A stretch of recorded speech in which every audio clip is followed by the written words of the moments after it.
Okay, hi everyone. Future editing pixels here. A very tired editing pixels. So I have been messing around with the lighting in our video. We were in a mall and there wasn't really anywhere great to sit. It was super bright. There was a card show going on. We had League. I was kind of just stuck with the lighting that we got. As a result, we do look a little bit washed out in the video, but the audio is great. The information that Anthony had was awesome. I think the conversation was really informative and interesting. So make sure you give it a watch. And also, if you have any future questions for Anthony, please let me know in the comments below because I would absolutely love to have Anthony on again. We had such a great conversation. It was really fun and interesting. And I know I learned new things. So let me know in the comments below if you want to see him again and what questions you might have. Okay, guys, enjoy the interview. Hi everyone, welcome back to the channel. If you're new here, I'm Pixels, and I'm on location today. I'm super excited. I'm at a TCG card show here in Calgary, Alberta, and I managed to wrangle Anthony here to talk to us because he's crazy. So I know you don't have a lot of time, so we'll kind of jump right into it. Sure. Anthony is a Pokemon judge for internationally or just regionally, or how does that work? Yeah, so I'm a Pokemon judge for many events from locals all the way to regionals and internationals. I've yet to judge a world championship. I am working towards that goal, but I've pretty much judged almost on the international circuit on very large events, all the way from like small locals all the way to like very very large events. Yeah. Oh wow! How long have you been judging for? So I started judging in around 2022. I came back in 2021 to play the game. I like back in like the early days when Pokemon was just released. I had I was a competitive player, so I played at World Championships in 2004, and then I came back in 2021 after like during COVID when they were kind of releasing like more regionals and stuff like that. And then after a year of competing, I was like, oh, I don't mind being a judge because my kids are also in it now too. So since 2022 till now, I've judged from regionals all the way to internationals. Again, still working towards worlds, but we'll get there. Yeah. That's awesome. So you kind of answered my second question. Oh, Yay! sorry. So I guess like as a judge, sort of what's the most common rule questions that you get during tournaments? Because from what I've seen, they're kind of laid back here and everybody sort of knows what they're doing. I imagine as you kind of go higher up, like go from city to regionals, to it gets a little more intense. So nothing like insane, but I'm just curious, like what are the questions that often do come up during tournaments? Sure. So especially when we get to like things like league challenges and league cups that are for championship points, there's a higher threshold of quality of integrity of the tournament that we have to maintain. And so because of that, a lot of people who are preparing for their first league challenge or league cup for championship points, they'll ask me, oh, is it strict? And I say, yes, it is, because we have to, it's for championship points. Ultimately, it leads to your world championship invite. And the next question I get is, okay, what if I'm searching for something and I place it on the table and I want to go back into the deck and I want to change my decision? And those questions are for gameplay and stuff like that. How strict is it? So I usually tell players like, well, if you follow the instructions of the card, for example, if you do like Ultra Ball and you find a Pokemon from your deck and you put it on the table, but you didn't shuffle your deck yet, on the card it says, get a Pokemon, reveal it to your opponent, then shuffle your deck. If you haven't shuffled your deck yet, you can still go back into your deck and change for another Pokemon, right? So there's a lot of like little bitty things like that that kind of apply more details and like really strict. And the reason why we do that is because we want to maintain integrity of the tournament, right? And so a lot of players who just come play weekly and casually, they'll ask me, okay, what do I look out for? How do I not get a penalty? Because I really want to win, right? I really want to get that first place placement, right? So I tell them those things, and I also tell them like, think before you do, right? A lot of and like, guys, just make sure if any of you guys who come to the league challenges and cups, please, please, please have your deck list ready before the tournament starts. One of the pet peeves of all the judges is you show up to the tournament like 3 minutes before it starts and goes, "Oh, can you please delay the tournament so that I can get my deck list in?" And unfortunately, we have to start it sharp because everybody else got their deck list in, right? Yeah. And of course, there's like sometimes there's the mishaps and stuff like that. So I definitely like the most common question is like, how do I prepare for like a league challenge or a cup? Yeah. And leading into that, it's number one is make sure all your sleeves are new or in good condition so that they're not marked up. You can't tell a card from another card if you like Right. lay them out on the table, and you want to make sure you're avoiding marked cards. That's the first thing. Second thing is double check your deck list, right? You have a list of cards. You have a list. Your Pokemon will have a set number and a number on the bottom. You want to make sure that that matches with your actual physical cards, because a lot of people go Pokemon trading card game live, copy paste, and I'm good. And then they realize, oh my Oh, I'm not gosh, I good. have the wrong Charmander, I have the wrong Charmeleon, or I have the wrong Dreepy or Jackalope. One's Prismatic, one's Twilight Masquerade, right? And that matters. And that matters. Well, it matters a little bit, but like the bigger ones are like when you have like a Charmander, for example, one from Obsidian Flames, which has 60 HP, and then the other one has Okay, I 70 see. HP, right? And so they're different, actual different cards with different like strategies and like properties built into the card. Right. So those things there could like cause you game losses. So double check your deck. Just take a moment, look at your list, take a card, and go, oh, I see that's what it is, and then go through your deck list.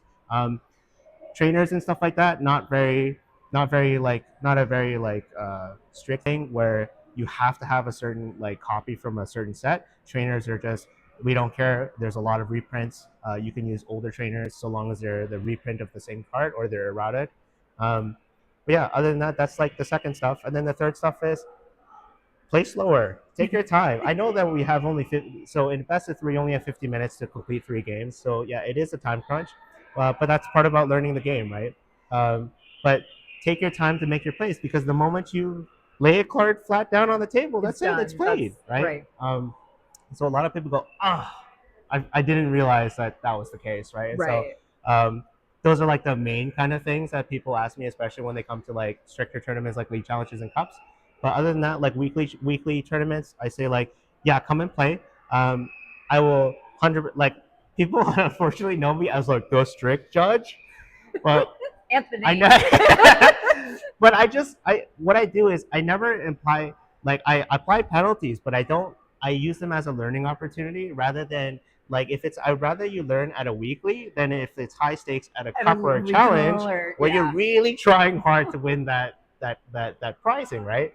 And Well, I so would imagine that players at a local weekly game might be a little more understanding too than players if you're up at those regionals and you're trying to qualify. Because exactly. at the end of the day, Pokemon is fun, but my understanding is there's also a lot of kind of money Yes, involved yes, in these. yes. So the game is getting extremely popular, and so at like championship level events or premier event level, we want to make sure that we're maintaining the integrity of the tournament, and it has to be fair on both sides because both players are equally have a right to a fair game, right? And Right. so both of them have a responsibility to the game state and everything like that. And so if I rule, for example, light on one person, it doesn't offset the advantage to the gain from another person's perspective, right?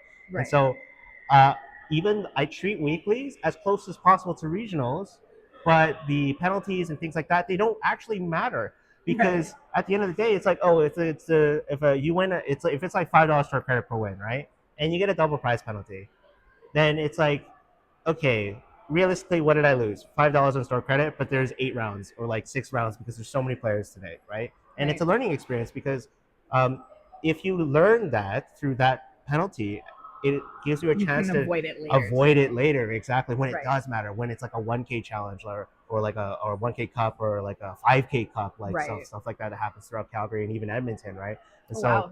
those are the really big ones, and you don't want to mess up there, right? And so I know I come off as a strict judge, but anybody who gets to know me knows that I'm a zany guy. Well, and I think like that's not detrimental to players, right? Yeah. Like you're not helping them if you're letting them Exactly. learn bad habits Yes. at, I guess, locals Yes. as they move on, right? Yeah. So Exactly. Yeah. awesome. So I guess like for somebody that's new to the TCG, what's like the best first step to them? How can people get involved? Because as somebody like I kind of just started down the TCG path in June, as you know, and I've just been learning, but it's kind of overwhelming. Like I went to Shoebox, which for our non-Calgary watchers is just a local card shop. Awesome, but I went in like by myself, and I was like, who do I talk to? Yeah. What do I do? Yeah, I would highly recommend, like, especially for anybody who's looking to start playing, right?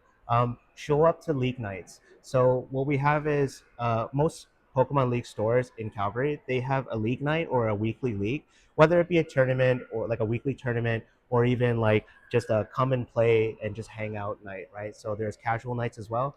And so those casual nights are great because professors will be there. Most of the time, professors will be there, or even sometimes there will be store owners or store employees there that are willing to teach you Pokemon, right? Right. And Which Anthony so kindly did for me. yeah.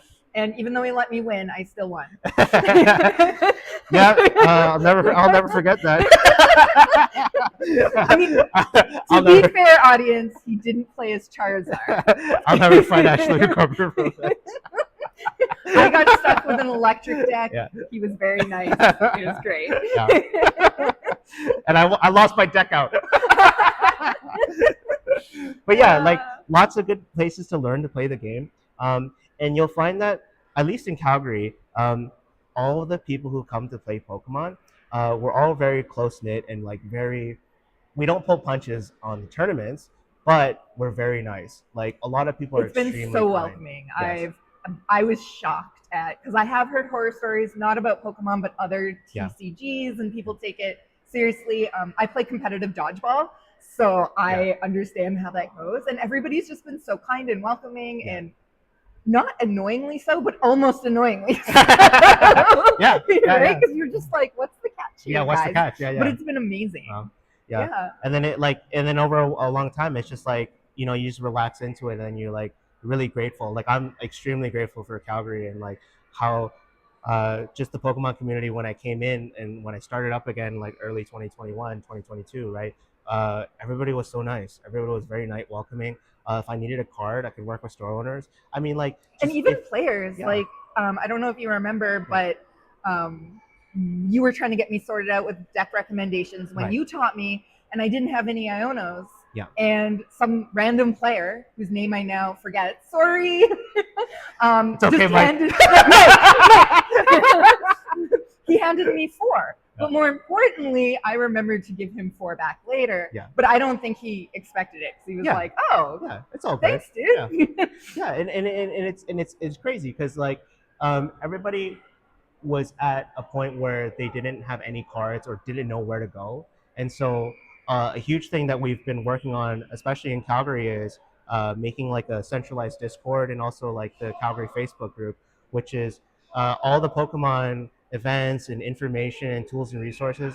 We try to consolidate them there, right? And so the Calgary Discord is something that I came up with to kind of get all the store owners.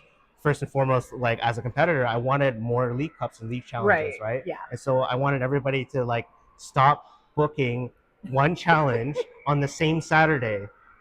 Like, can we spread them out, right? And so we started working together, right? And so, and then which benefits everybody involved. Exactly. Yeah. And then it just turned out that all the store owners were like so nice, and they've all been really awesome to me too. And they just didn't talk to each other, right? They just like, oh, you're that store owner? Okay, well, do you want to schedule this and I'll schedule it there? Oh, okay, that's cool. Awesome. It was like literally that simple, right? And I think the thing is like, coming from I moved here from Toronto to Calgary in 2021. So when I moved here, I noticed that like everybody here is super nice on the West Coast. I feel like I can blur them. Okay. So everybody's like super nice on the West Coast, but like in terms of like reaching out to others, like somebody has like described it to me as like the West End freeze or something like that, or something like that, which is like, I don't know if this is true. Like, so I may be completely wrong here, but the comments will tell you. Yeah, the comments will tell me. Yeah. But it's like, oh, hey, what's going? And everybody's nice, but nobody will be like, oh, would you like to play a game of Pokemon? Or hey, like, are you a part of a group or something like that? And coming from the East Coast, which is like, hustler mentality 3000, right? Which is like, hey, join my group and give me money, right? So I was like, okay, very different cultures. Exactly. And it's like everybody's just trying to survive in Toronto, and everybody's like trying to get an edge and stuff like that. Right. So it's way more competitive and stuff like that, right? But then here it's like everybody's so nice, but people just weren't talking to each other, right? And so it's like, communication. Exactly. Guys. So if I could like combine my Toronto Hustler 3000 personality with Calgary's niceness and like actually mix them together and then get the community actually talking to each other, we would be able to like have more leagues and more challenges and stuff like that, right? And especially for like new players who like want to come in, uh, what's rating here for you guys is like a community of like some of the most compassionate, kind, and like well-meaning people that I've ever met, and I'm It's so glad. it's it's amazing. Yeah. It really is. So I guess like just shifting back to the actual gameplay itself, I Yeah. was kind of curious. Have there like how much does the competitive meta shift when new sets sort of like because right now we're in GHI, Yeah. which for those of you that don't play, those are the legal cards. Yeah. Um, how much does that shift? So, for example, next April is Yeah. that when they do? Yeah, Around so April, yeah. around April Yeah. when they switch, like how much could that potentially change the course of the game? And then to add to that, have there been any cards or even pre-built decks that just completely shocked you in how they played competitively? Yeah. So I mean, when rotation happens, right? It's incredible because what happens is you have a like say for example right now the deck that's dominating the meta right now is Gardevoir EX, right? And I so love that deck. Yeah, it's insane, right?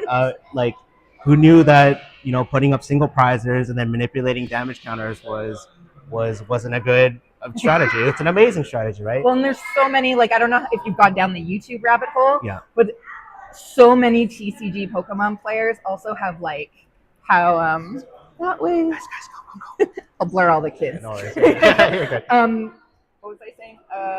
Oh, yeah. So there's so many TCG players that Yeah. also say, like, here's the base Gardevoir deck. Yeah. Here's how to make it better. Yes. Yeah, exactly. And so like with that deck, it's like so good because any psychic Pokemon now can just instantly get as many energies as they want, provided that they have enough HP to get the energies on them, right? And so when rotation happens, the next cards that are rotating is like the first couple of sets of Scarlet and Violet, right? And so what we're going to see is like Gardevoir EX no longer being like the big dog. Maybe the Mega meta. Brave one or whatever it is Yeah. will be good. Yeah, well, hopefully, yeah. I mean, there's gonna be that in between moment where Right. Gardevoir is gonna have like a one-off Mega Gardevoir and then be able to just slap it down, and then all of a sudden you're doing like 400 damage because everything has Right. or what else I think 3 times 6. Sorry, you're gonna do 300 damage like just off the rip, and then you have 400 HP, right? Right. And so it might be good. Who knows? Like we'll see what the competitive meta will cook up for the. And I guess the how championships. players Yeah. decide they're going to counter Yeah, exactly. counter that. Yeah, Yeah. for sure. That's awesome. Okay, so who is your favorite Pokemon?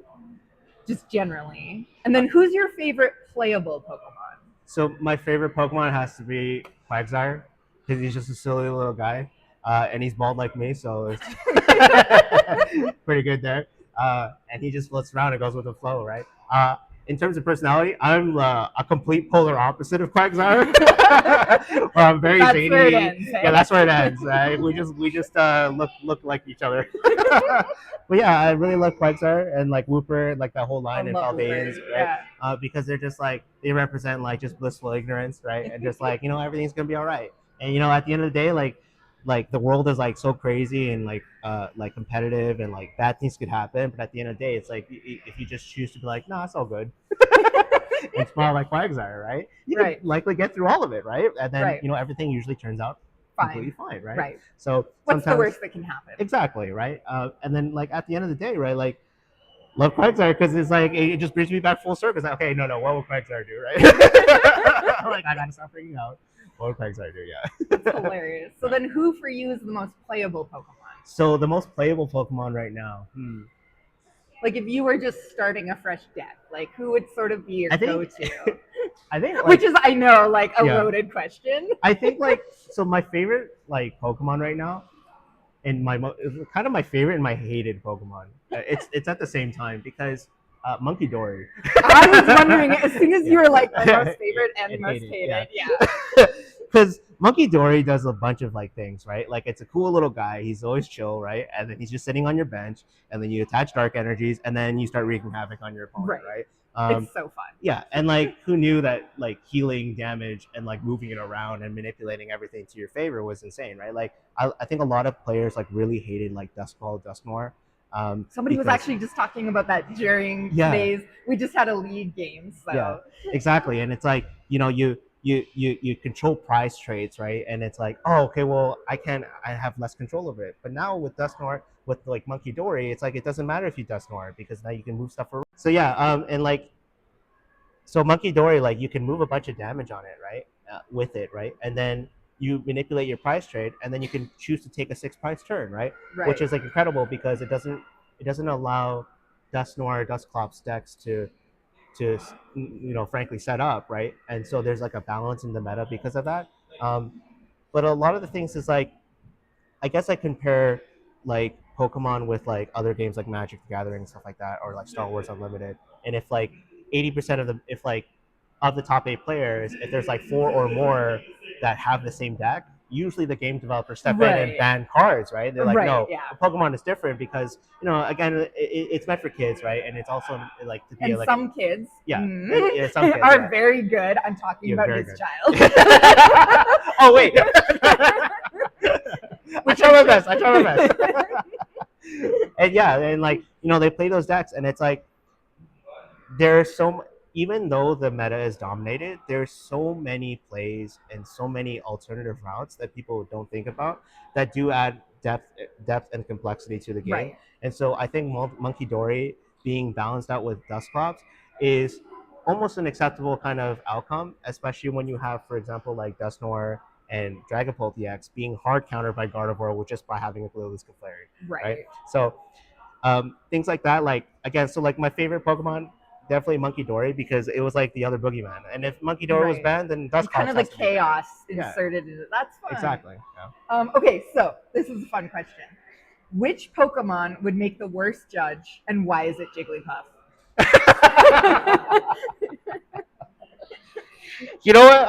I actually tend to agree with that. That's actually Jigglypuff will fly off the handle every time, right? Get the marker out and everything. Yeah. It'd be fun to watch, though, Yes, right? yeah, it'd be great. It's like it'd be like a WWE match of Pokemon. It's like, oh my god, they have a family. Don't draw that, Jigglypuff. I thought you'd enjoy that yeah. Maybe like his sweet Goodra would be like the second one that would not be good, like slime everybody's cards. It's like, the sweet Goodra would pick up your cards and be like, oh, we gotta shuffle the. Oh, oops, we need proxies, and then they start making the proxies, and the proxies get wet. The gooey, yeah. I still think Jigglypuff would be worse. Yeah, Jigglypuff is definitely the. And then the, if she got mad enough, she'd just be like, "You're all going to sleep." Yeah. Yeah. And the whole championship's over. Yeah. It just becomes a 24-hour live stream of people sleeping. That's awesome. Okay, so I don't know how much time you have, but I have been working on a deck. Yep. It's a Team Rocket deck. Okay. And what I want to do is have like full arts in it. Okay. And I was hoping that you could take a quick look. Sure. And just like as a judge, like when people are making decks, like kind of like what should they be keeping in mind? Yeah. And keep in mind, everyone, this is a really fun deck. Probably not competitive in any way. Yeah, otherwise we just copy paste from the limited TCG, right? Exactly. Yeah, so like I guess just kind of going off that, like what should people keep in mind when they're Yeah, sure. So like I personally love spicy decks, right? Like I always love making something that people aren't expecting. And then like recently up until Destined Rivals, when Shaman came out, I was doing like Hop Zacian EX with Monkey Dory and Frostlass and then Devo TMs, right? De-evolution TMs. So great decks. So I think the first thing that you need to look out for, especially when you're trying to make a deck, is what is my strategy? What am I trying to attack with? And then how can I support that attack as much as possible? And how at the same time, if you can, how can I interrupt my opponent from not doing their strategy? So Pokemon is really a game about I have a strategy, I'm trying to execute it as flawlessly as possible. Could you do the same? And so whoever does it faster, because there's no interactions between each other's turns, right? Not like Magic or Star Wars, like instants, like Counterspell, right? So because of that, everything is about setup. And I always tell my kids when I'm coaching them, set up. So say for example, like let's say you're running a Team Rockets deck, right? Yeah. The Team Rockets deck is great because what you can do is you can use Rockets Great Ball, you can use Rockets Petrol, stuff like that. Yeah. So if you go in the back here. There we go. Yeah. So what we're trying to do is like figure out like, okay, we have Rockets Great Ball here, right? So we have Rockets Great Ball here, and it allows you to get Pokemon out of your deck, and so you need Pokemon to set up, right? And so Rocket's Great Ball is great because you're gonna get a Pokemon regardless. You're always Right. gonna get some type of Pokemon, and it doesn't cost you anything to discard anything from your hand. But sometimes it might just pay off better if we use something like Nest Ball or Ultra Ball or something like that. And so Right. a lot of the decks center around, at least right now, they center around the idea of like you have an A spec or you have some type of themed deck, right? In this case, Team Rockets, you have a themed deck, Yeah. and Rockets Petrol will be like your best bet. Sorry, not Petrol, Proton. Oh, Proton. Oh, yeah. Petrol and Proton, yeah. So Rockets Proton will give you the best chance of starting up because right there it says if you go first, you may use this card during your first turn Yeah. and search your deck for 3 basic Rockets Pokemon and put them into your hand and shuffle. That's beautiful because instantly you're playing it on going first when you usually couldn't play a supporter on your first turn, Right. and you're setting up instantly. Yeah. And then right after, because you played that, you can use Team Rocket's Factory and then I immediately loved that card when grab I two read it. cards. Exactly. And then right even that, you can use Team Rocket's Ariana if all your Pokemon are Team Rocket's Pokemon and draw it to 8, which is unheard of in the TCG, right? Right. So I think one of the most important things about making a deck is seeing like how much of the supporter line do you have, right? Right. And what are you trying to do? So I'm what hearing I support have do you good have? supporters. You right do, now. yeah, absolutely. Like, so what supporters do you have, and what kind of attack are you trying to use, right? And so a very popular Pokemon that you're trying to use for the attack is likely going to be Team Rocket's Mewtwo, right? Of course. So Team Rocket's Mewtwo here has Erasure Ball, and what you do is you combine that with, do you have the Spidops? Oh, I don't have the Cyclops Oh. right now. But We can go pull it up. on. Yeah. Go on. So another thing we can do is we can get Team Rocket's Spidops, and what happens is it can use an ability. I forget what the ability's name is, but it can attach a grass energy or a basic energy from the discard pile. No, it's a grass energy. You can attach the grass energy from the discard pile to the Spidops, and then Team Rocket's Mewtwo can use Erasure Ball by discarding the 2 energies off of your bench Pokemon, which will be your Spidops, and so then you can hit. I need one of those now. Yeah, exactly. And then what you can do is you can consistently hit 280 damage. Now the question is, 280 damage. If that's your main strategy, what Pokemon are we trying to knock out here, right? In the meta, right? And so a lot of the Pokemon have like 320 HP, stuff like that, different types of weaknesses. But what's beautiful about Team Rocket's Pokemon is that because Team Rocket's Spidops, it does 30 damage for every Team Rocket's Pokemon in play. So if you have 5 on your bench and 1 in the active, it you can do add up real quick. Exactly, and you can do 180 damage. And so because it's grass type, things like Grimmsnarl, things like the Dark Terra type Charizard EX, those things can get knocked out by the Spidops. And then for everything else, like for Dragapult EX, sometimes I've seen players, they put a Lily's Clefairy because it makes the dragon Pokemon weak to psychic types. Right. And then you use Team Rocket's Mewtwo for only like, you don't even have to discard energy, and you can just instantly knock out the Dragapult EX, right? Right. So now here comes the second part. How resistant are you to your opponent ruining your game plan by playing something like Iono and that's what makes it so fun, though. Exactly, yeah. And so when we play, and the counter to that is trying to get Ariana, right? And then we also have Team Rocket's Receiver. Oh yes, that's in there somewhere. Yeah, so you have Rocket's Receiver that if you draw into this card, you'll get a supporter that says Team Rocket on it, right? So the whole Team Rocket suite of cards, or the set of cards, or the Team Rocket cards, on paper it seems amazing, right? The problem it's having right now in the meta right now is that a lot of disruption is happening, right? And sometimes when people play Dusknoir Dusclops and they use Badoo on you, and now you can't use your transceiver and you can't use items. So now everything is you can't set up anymore. Which is why everyone has a Badoo in their deck. Exactly. And then and why I can't find any. Yes. And why they're $14 on eBay. We have them in the donation box. So if you are a player in Calgary, we have a donation box that helps people find cards they need for their decks that they are missing. Right. And we're trying to complete as many decks as possible for people so that they can come and play, right? And have fun, Yeah, and have fun, exactly. And if you're not a player in Calgary and you do play in other leagues, that would be an awesome thing to suggest. Another thing I've learned, and I've kind of told people that didn't know this, is a lot of the card stores, at least in Calgary, have kind of secret boxes behind the counter with very playable cards, and they control like how much people are able to buy. So again, ask your favorite card shops, guys. They're always trying to support our players and like making sure that they get the cards that they need, because ultimately the most sensitive people to card availability is the players, right? Like, it's nice to collect, but a lot of the times players, they come to play, they don't have a lot of time to go line up for those cards, right? And they're Right. waiting for the collectors to open up the cards. But unfortunately, sometimes collectors, they open the cards, they just throw away the basics and the trainers and stuff. They're like, wait, we need those for playing, right? So, I guess that's like perfect because I have like two final questions, and sure. one of them is like, what? Because I heard out kind of in the card show, people kind of frustrated about collectors versus players, Yeah. and I guess like from somebody because you do both, right? Yes. What's something that you would like players to know about collectors and collectors to understand about players, so that there's more kind of, I guess, understanding between the two.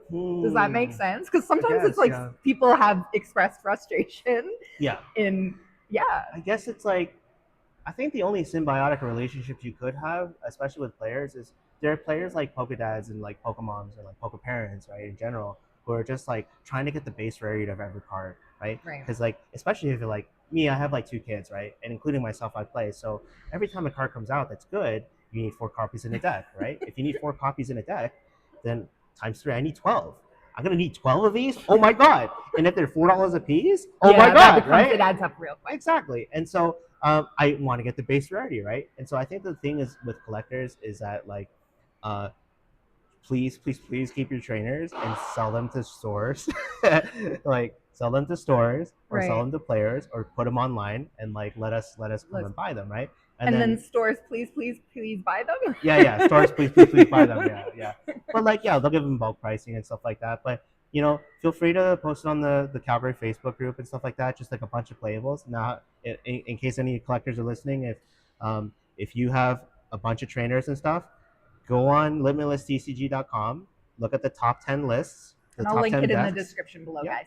Look at the top lists and then just click each one and you'll see literally the trainer cards that show up in almost every single one of those decks. Then look at your pile. Do you have those? Good. Separate them Find out.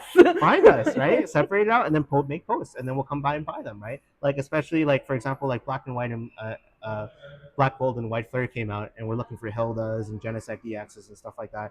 And so it's tough, right? And we're also needing Goldango EXs right now because of the Genesect that came out, right? And so I think like from a players to collectors perspective is please put out your bulk, right? Yeah. Not everything just has to be the SAR or like or a slab, right? And I think from the collector side for players, it's like, like talk to your players. Sometimes they're like willing to trade you a very expensive SAR for like a whole pile of playable stuff. Because at least for me, in my position, like even though I collect, a lot of the times if I pull like for example like when Obsidian Flames came out and there was like the SAR Charizard, I pulled that and I'm like, great, now I can make all the decks for my kids. And I was like, somebody will want this. Yeah, somebody take this from me, and so I can buy all my decks, right? Right. And so there's like trades like that happen all the time, and so like I think that's like the symbiotic relationship that we could have. Yeah, just don't throw them away. Like that's the worst. Just don't throw them away. Just don't throw them away, right? Like I mean, even like you can even like make a box of stuff you don't want, and then just bring it to the stores and just drop it off, right? Like, and a lot of the stores will give you like for $1,000. Sorry, for 1,000 cards bulk, not bucks. For 1,000 bulk, they'll give you like $10 or something like that, right? Or $1 per 1,000, which is not a great deal, but like you weren't doing anything anyway. You're gonna throw them out, and they're so heavy because they're cards. It's just paper. And they add up fast. They add up fast, exactly. Yeah, and 1,000 cards is like literally this much, like just literally this much stacked up, right? Right. And so like, if you have more than 1,000, bring them by the stores, right? They're more than welcome to like trade with you. And if you take the time to sort through your bulk, you can actually sell it to stores at like 60% or whatever it is, or 70%, or some stores even give like 80% on store credit if you get store credit with the store. And then you can buy even more packs or go towards like the slabs and stuff like that, or the high-end cards that you're looking for, right? So yeah, I think from a collector's perspective, like that's where you can like pretty much like make your money back and like start pushing your capital into like or support your habit. Or support your habit, exactly. Yeah. And then from like players' perspective to collectors, it's like go and ask them, right? Like there's so many times where like I go on Facebook groups and I literally like message rip and shippers and I'm like, hey, like you just did a show and like you just did a stream and all of your customers, they don't want the bulk. They just want you to send the hits. That's it. Yeah. What do you do with the bulk? And a lot of them will ask you now too, do you want me to send the bulk? Yeah. And then if they say no, great. Then I go, hey, can I have them? Or can we make a deal or something like that? Like, can I get a bunch? And then I explain the donation box and stuff like that. And generally speaking, we can get like great deals, right? And so I try to do my part in like as much as possible, especially with the donation boxes, to try to get like as many cards and as many copies, so nobody goes, "Oh, I'm just new to the Pokemon. I'm new to Pokemon. Oh, I can't play for like 3 weeks because I have to chase down all these cards." Right. Whereas I go like, "Okay, well, sit down with me, check through the box, trade with the box, right? If you And have a see, yeah. exactly, and if you have other cards that are playable, trade with the box, right? We try to do a 1-for-1 system, but especially if you're a new player, you're a junior, we just go, yeah, here, take all these staple cards that you're probably going to need, right? But we try to do like a 1-for-1 system on the higher end cards, like secret boxes, for example, are Right. like $20. So if you have like 4 Genesects or like 4 Night Stretchers or 4 Arvins that you don't need and you have extras, Arvins are so expensive. yes, they're like $5 a piece. It's insane, right? So like trade it up with us in the box, and I try to like keep an economy, and I try to rebalance the box every Right. now and then. I try to sell off the excess to like stores and use my staff discount. Try to get some other Try to stuff. get, yeah. Yeah, exactly. But like there's always cards to be found, right? So many collectors are opening up so many cards, and they just don't have time to just go through the box and look. Right. And if that's the case, just throw all your stuff in a box and just bring it to a store, and then like weigh it for you, or do something, right? Like Right. bring it to a store. Don't just keep it in your Please don't throw basement. it out. Yeah, and then let it go out of rotation, and nobody will ever play with them, right? Yeah. So final question before we pack battle. Sure. Do you have any final advice for new players? Yeah, so I think the first and foremost it's come by and just join the group, right? Just come by and play, right? Even if you don't have a deck, we have demo decks, right? We have like demonstration decks that can like show you how to play the game. It's low pressure. Like come to a weekly event, like a casual event. Just get into the Pokemon community, right? Get a pop ID, right? And what's important is, especially for the leagues, is that if you're interested in playing Pokemon, you get registering for a Play Pokemon ID is like one of the most important things for stores, and it's because so easy. Exactly, and it's so easy, and it like allows us to have monthly attendance, and allows Pokemon to understand how many people are coming to your store, how many pre-release kits will we send you, and like how many Play Pokemon promo packs will we get for the month, right? And or for every quarter, right? And if we get those, we can give them to you, right? And a lot of people don't know, because I didn't until I went to my first league night. You get packs every so often. Exactly. Yeah. And that's amazing. Yeah, and they're like some insane kids cards. To buy too. Mine off me. yeah, and they're insane cards too. There's some cards that are worth like $800 because they have the Play Pokemon stuff that looks like this, and you can only get them at leagues, right? Right. And like they have like Night Stretchers and Arvins and stuff like that in there too. So I got 2 Night Stretchers. Yeah, I was very happy. Yeah, and then like you can trade it up with you can trade it up with people and like get other cards that you need in your deck, and yeah, then you'll be good to go, right? But especially for new players, don't be afraid. Like we're all nice here, especially in Calgary. Oh, I try to make it nice by threatening others. You know who I'm talking about, Mike. We gotta send Mike's gonna be like, no. Poor Mike. We love Mike. We love Mike, yes. But yeah, like everybody's so kind, right? And like even if there are competitive players or like very competitive, at the end of the day, they will not like put you down or tell you whatever. They've been really understanding. Exactly, they'll be understanding and be like, well, it's a tough game. I played my first game, and they were like, the person I was playing against was like had pretty much the same deck as me, and they were like, "Are you sure you want to do that?" And I was like, "Not anymore." And they were like, "Do you maybe have this other thing?" yeah. And I was like, "No," and they were like, "You should get that." Yeah, you should get that thing. Yeah, exactly. Yeah. So like, awesome. Even if like from the very beginner all the way to like the masters and pros who are like going to like world championships and stuff like that, we have community members in all walks and all stages of Pokemon. So definitely, it's a great way. It's a great way to like have spend like a night, like a Friday night or Tuesday night, whatever. And I've made it such that there's a Pokemon event, or like me and the professors in the community have made it such that we have a Pokemon event from Monday all the way to Sunday. Sundays being bi-weekly, but yeah, we're trying to get like leagues everywhere, right? And we're trying to make it so that if you're a tired parent, you don't mind playing some cards with your kids, come by, show up, right? And even if you're like a teenager or an adult or whoever, just show up and play, right? It's cheap. It's $10 entry, $5 for card per win. Free places. On casual nights. Free on casual nights, and just showing up to casual nights, you get like a Play promo pack, which could be like $400 card in there. So show up, like just hang out, right? And everybody's super nice, and like I guarantee you, like if anybody's mean to you, you just tell me and I'll get them. The strict judge. Just be like, the strict judge will get them, and I'll come out like, ah. Okay, so this was so much fun. Do you have time to do a pack battle? Sure. Awesome. Okay, so here's yours. What if I said no? I was like, no. Well, then There's I'll my like piece, rip and these, and I'll make sure to tell you if I pulled a Gardevoir out of yours. Gotcha. So what we have today, we have I can never remember which one is which. One of these is Mega Brave, one of them is Mega Symphonia. I believe this one's Symphonia and this one's Brave. Yeah, so we have those, and then we have a Destined Rivals to finish it off. So I'll go first, and then we'll just like rotate. Sure. Does that work? Sounds good. I have never opened a Japanese pack, actually. What? My kids have. So I always much just hand it to my kids, and I fun. go, yeah, here. I've only ever opened like English packs. Oh, there's a card trick too? Okay. Yeah, just one to the front. Well, sometimes. It kind of depends with Japanese tags. Gotcha. If there's something back there, yes. I don't know if we're going to get anything. Oh, Latios, okay. Oh, sorry, Latios. That's cool. I like the art on that one. The art in this set is gorgeous. Yeah. Okay, your I forget turn. what that thing does. Every I time don't know, I we see can it, Google Translate every it. time I see a card that like I don't know, I'm like, what? It says EX on it. What does it do? It's an ability. It might be. Oh, sorry. I'm like just trying to open up off camera. My friend. You can tell I'm a noob streamer. I did. My friend Rio showed everybody the collection, and we opened a surprise box together. Yeah. Where we counted the dividers as hits, by the way. Gotcha. And he was also kind of doing that. He's like, "Where's the camera? Is there something? I don't know." Oh, it's a Dialga. Oh, Okay. Nice. That's sweet. Did I beat you? Yes. You got a hollow. I did not. This is what happens when I don't play Charizard. It was a kind thing to do for a new player. And I'm sure you'll never make that mistake again. No, I'll definitely make that mistake many more times. Strict judge my butt. Look at the art on that. Like, I don't know. I feel like a lot of people just don't appreciate. Like if you watch streamers. Yeah.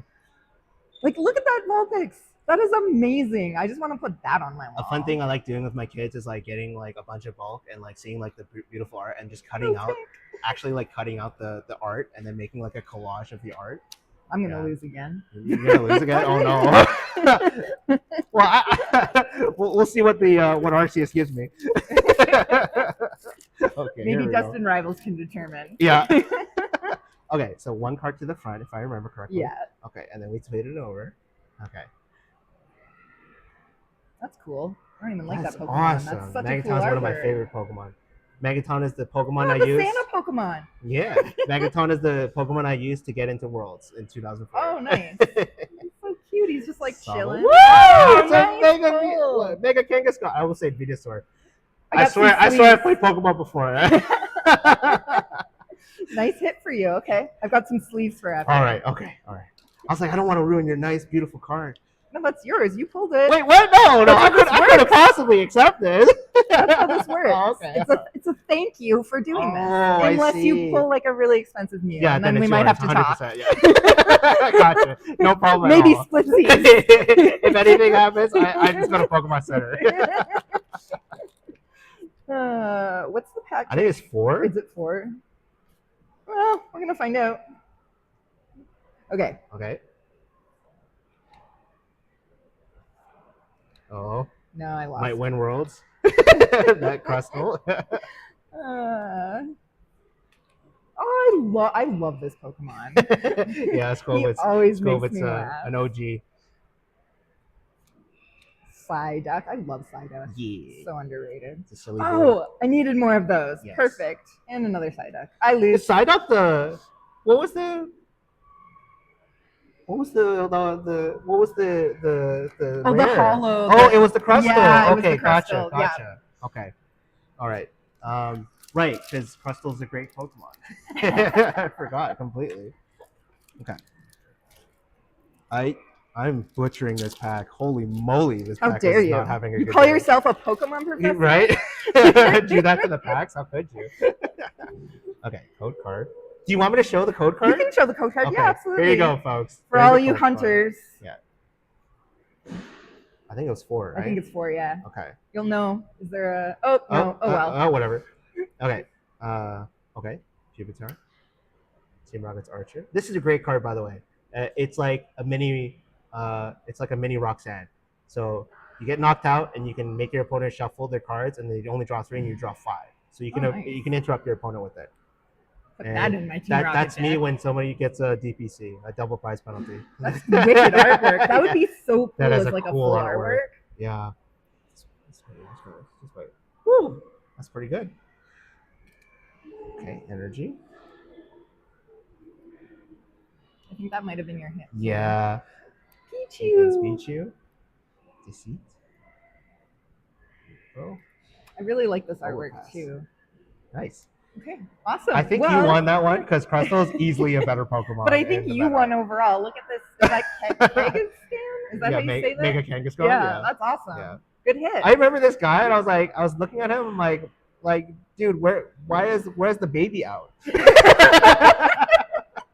Is the baby also getting in on the action in the punch? Why not? It's gangster.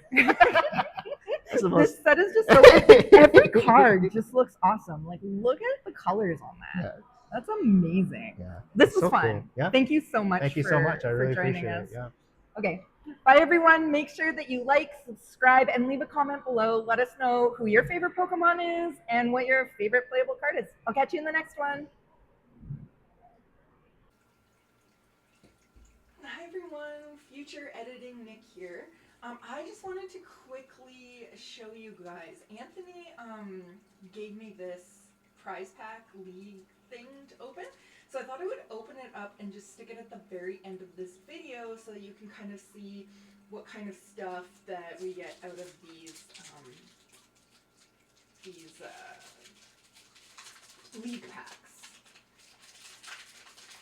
They always come with like the stamp too, which is kind of cool.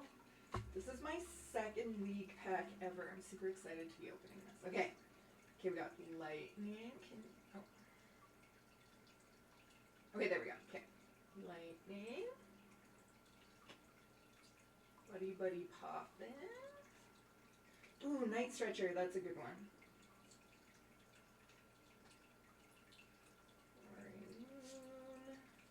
Ooh, another night stretcher. Okay, that's awesome because I needed that. And a Ditto. What's the ability on this one, though? That is a cool card. Once during your first turn, if this Pokemon is in the active spot, you may search your deck and choose a basic Pokemon you find there, except any Ditto. If you do, discard this Pokemon and all attached cards and put the chosen Pokemon in its place and shuffle your deck. Cool. I probably won't play this card, but like, that's a wicked card that's going in my collection. So that's just an idea of what you can get from those packs. Unfortunately, I don't have my other EX that I got out of my last pack. But I'll probably do this again. I should be due for another pack in the next few weeks here. Again, if you enjoyed this conversation with Anthony, like, subscribe, comment below. All that engagement really helps us push the video. Okay, catch you in the next one, guys.